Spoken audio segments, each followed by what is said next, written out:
Die werindieling is noodzakelijk. Het wordt druk in de loft. Om Schiphol en de feestjes erom te Jan, mat het loftrom oors indeeld worden. Van Friesland zelfs veroordeelt het net een heel soort, want dat loftrom, boppenuus, dat is al militair oefengebied. Daar wordt al oefenen. Het wordt alleen nog nou een beetje grutter. Er komt een hoeken in de zuidoosten van de provincie bij en het wordt uitbreiden door de kop van Drenthe en Greensloon. En dan sluit het aan op Duitsland. En dan krijg je echt een heel groot gebied waar je daadwerkelijk goed kunt oefenen en de hoogste effectiviteit eruit kunt halen. En dat zorgt ook dat onze vliegers altijd gereed zijn als ze op de knop wordt gedrukt. Ja, waarom matreins boppen lang oefenen worden als je weet dat ik een heel soort boppen safe leren. Nou, dat had de kraaien maar twee facetten. Eén is zelfs de veiligers.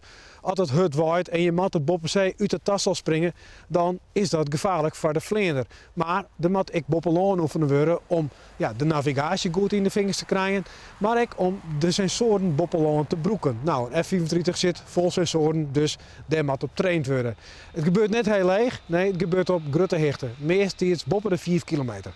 De oorlijst bloot dus behind, denkt de steedssecretaris. Het betekent echt net dat er meer vliegen wordt, zo zei het Tuinman. In Nederland hebben we dat goed vastgelegd. Dus het aantal vluchten is het aantal vluchten. Alleen wat je ziet met het luchtruim, wat we dus in het noorden optimaliseren, dat we daar dus meer rendement uit halen en dat je dus hogere trainingswaarden haalt. En dat F-35 dus minder eigenlijk gewoon, en noem ze een transit, eigenlijk van A naar B in het vliegen zijn zonder dat ze daar iets aan hebben.